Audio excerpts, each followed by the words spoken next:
Before we dive into the story of two games that shaped an entire generation, we need to go back to a time when the internet was slower, gaming was simpler, and communities were built inside small forums, internet cafes, and late-night battles with friends. A time when nobody knew what a MOBA was, and when competitive gaming was barely beginning to take form. Because long before Dota 2 and League of Legends became global giants, before the million-dollar tournaments and the massive online communities, a quiet rivalry was already brewing in the background, one that would eventually turn into one of the biggest divisions in gaming culture. This is not just a story about two video games, it's a story about identity, passion, and how a single idea created two worlds that grew in completely different directions. It's about the players who defended their favorite game like a badge of honor, it's about the developers who shaped the genre, and it's about how competition pushed both sides to become legends. So sit back, relax, and get ready to revisit the rise of a rivalry that started with a small custom map inside Warcraft III and became one of the greatest stories in gaming history. Before Dota 2 and League of Legends became global giants, before esports arenas were filled with thousands of screaming fans, and long before streaming existed, everything started inside a single game, Warcraft III: Reign of Chaos. In the early 2000s,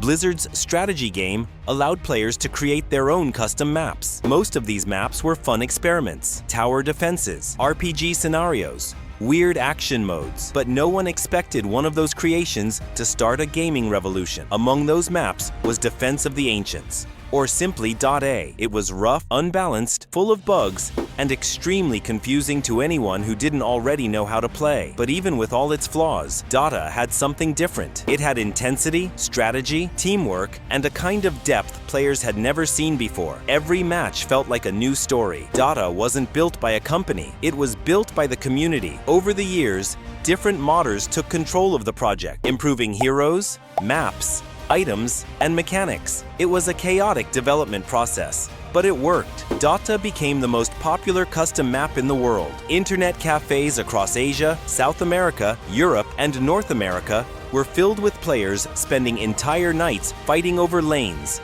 towers, and the dramatic final battle between the ancients. This was the seed of what we now call the MOBA genre. But back then, nobody knew this small map inside Warcraft III would soon split into two of the most influential games ever made. The rivalry wasn't there yet. It was only a matter of time. As Dota grew, one of its key developers, known as Guinsoo, realized something important. Dota had reached a level of complexity that made it almost impossible for new players to enter. At the same time, some modders felt Blizzard didn't support the modding community enough. There was no official future for Dota within Warcraft III. Guinsoo and several others decided to try something bold, create a brand new game inspired by .A, but more accessible, faster, easier to learn, and with a dedicated team behind it. They left the modding scene and joined a small startup called Riot Games. In 2009, Riot released League of Legends. The game was brighter, simpler, and more welcoming. Instead of dozens of complex mechanics,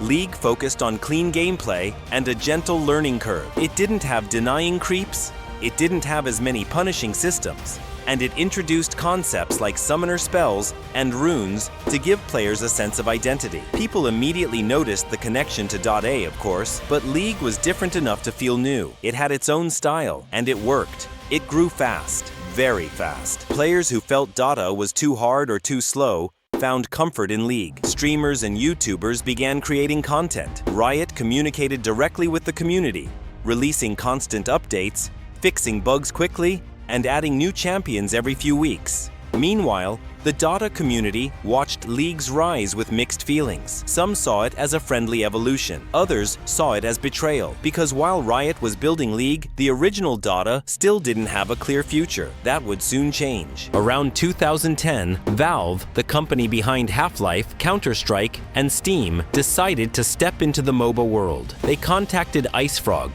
the mysterious lead developer of Dota, and brought him on board to create a full modern version of the classic mod, Dota 2. This decision instantly created tension. League of Legends was already on the rise. It was free to play, highly accessible, and backed by a company investing heavily in growth. Meanwhile, Valve was preparing something bigger, more ambitious, and more faithful to the original Dota experience. Dota 2 entered beta in 2011, and even though it wasn't finished, players knew this was the spiritual successor to Dota. The mechanics were deep, the heroes were complex, and the strategy remained intense. Everything that made Dota special was there. Now, with modern graphics, improved engine, and a stable online system, suddenly, the world had two MOBAs competing for the same crown. League of Legends, the evolution. Dota 2, the successor. Two different visions of the same idea. The rivalry officially began. From the start, League and Dota 2 were built on opposite design philosophies. League wanted to be accessible. Riot believed in fast learning, quick games, and clear abilities that anyone could understand after a few minutes. Dota 2, on the other hand,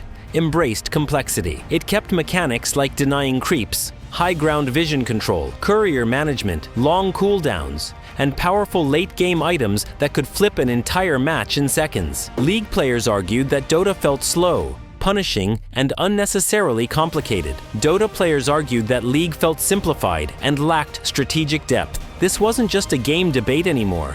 It was identity, and identity fuels rivalry. On Reddit, forums, YouTube comments, and early social media, fans constantly compared everything: characters, graphics, gameplay, skills, esports, updates, patch frequency, developer support, storytelling. Every change one game made was instantly compared to the other. But the rivalry didn't stop there. Developers also had different visions for how to grow the community and competitive scene. Riot believed in structure, regional leagues, weekly broadcasts, official teams, strict rules, and seasonal events. Valve believed in freedom, independent tournament organizers, community-funded prize pools, and open qualifiers where any team in the world could fight through the ranks. Two worlds, two styles, two sides of the same genre, and both growing faster than anyone expected. The rivalry reached a new level when esports exploded. Riot launched the first League of Legends World Championship in 2011. It started small, but Riot had big plans. Every year, the production grew. New storylines were created. New regions were added. Worlds became a global spectacle. Stadiums filled with fans from around the world. The finals featured music, celebrities, holograms, virtual performances, and moments that shook the internet. Meanwhile, Valve launched the International in 2011 as well, but TI had a different strategy: focus on prestige. TI introduced the Compendium, a brilliant idea where players could buy in-game content, and part of their purchases would go directly into the prize pool. This transformed TI into the most lucrative event in esports history. Year after year, TI broke its own records. TI-10 reached over $40 million in prize money, something no other esports event had ever come close to. Both events became symbols. Worlds represented global reach, entertainment, and consistent storytelling. The International represented skill, intensity, and legendary moments that defined careers. Because of this, the rivalry didn't just sit with casual players anymore. It moved into the professional world. Players compared which game had better fans, better casters, better teams, better production, better prize pools. Everything was fuel for the fire. But while the communities were fighting, the games kept evolving. Riot took a hands-on approach. The company built entire competitive ecosystems in North America, Europe, Korea, China, Brazil, and many other regions. They hired local casters, built studios, and established clear paths for professional growth. Players had salaries, houses to live in, training schedules, and medical support. Riot also created lore, deep stories behind each champion, cinematics, comics, and even animated series. Valve did things differently. Instead of controlling everything, they gave players tools. Workshop creators could design skins, couriers, maps, and sets. Community artists could earn real money from their creations. Tournament organizers were free to host events and invite teams. TI remained the pinnacle, but the rest of the scene grew through grassroots efforts. Both methods worked. Both attracted millions of fans. But the difference in approach became one of the core elements of the rivalry. League players praised Riot's consistency, clarity, and long-term structure. Dota 2 players praised Valve's freedom, creativity, and community-driven growth. And even today, this difference still shapes each game's identity. Around 2014 to 2017, the rivalry was at its absolute peak. League had become the most played game in the world. Dota 2 dominated esports prize pools.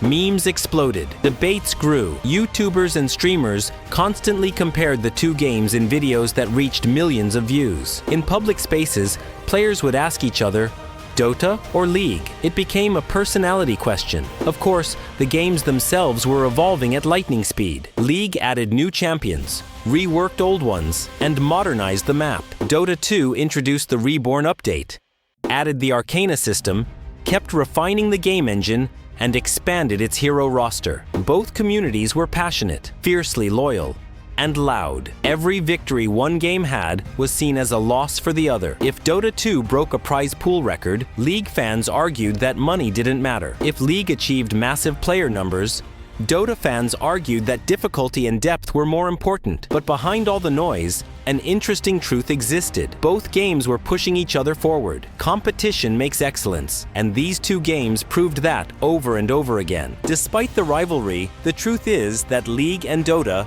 built something together: the modern MOBA culture. League created a massive casual community. The game reached nearly every country in the world. Its iconic characters became instantly recognizable. Champions like Ahri, Yasuo, Vi, and Jinx became cultural icons. Dota 2, on the other hand, created a legacy of historic matches, legendary comebacks, and moments that defined esports history. Names like N0 Tail, Puppey, Dendi, Kuroki, and Miracle became symbols of competitive mastery. Both games inspired thousands of players, artists, casters, and creators. They shaped internet culture, memes, live streams, competitive analysis, coaching, and entire careers. Every rivalry needs balance, and this one had it. Now, decades after Dota first appeared inside Warcraft III, the rivalry still exists, not as angry or chaotic as before, but still alive in memes, discussions, and friendly debates. League continues to expand with new content, massive esports productions, and mainstream influence. Riot released Arcane, one of the most respected animated series of all time. They introduced new game modes, new technology, and even new game genres. Dota continues to evolve with deep gameplay patches, new hero releases, experimental mechanics, and the same focus on player freedom. The International remains one of the most important tournaments in the world, and the community remains as dedicated and intense as ever. The rivalry today is more about appreciation than hatred. Players can enjoy both games for different reasons. They no longer fight over which game is objectively better, but rather discuss what each game represents. League is speed, accessibility, style, and global culture. Dota is depth, strategy, unpredictability, and raw competitive emotion. Both are masterpieces. After all these years, after millions of players, tournaments, debates, rivalries, and unforgettable moments, one truth remains: Dota 2 and League of Legends exist because of each other. The rivalry didn't destroy them, it made them stronger. League learned from Dota and built a welcoming, massive, global experience. Dota learned from League and pushed itself to become sharper, deeper, and more polished. Together, they shaped an entire generation of gamers. They built careers. They created legends. They changed esports forever, and they continue to define what competitive gaming can be. In the end, you can choose your side. You can prefer Roshan over Baron, Creeps over Minions, Invoker over Zed, or Ahri over Lina. You can love one game, or both, or neither. But if you lived through this rivalry, even just a small part of it, you are part of gaming history. This is the story of how two games born from the same idea became two giants standing side by side. Two rivals, two legends, Dota 2 and League of Legends. Forever connected, forever competing, forever shaping the world of games.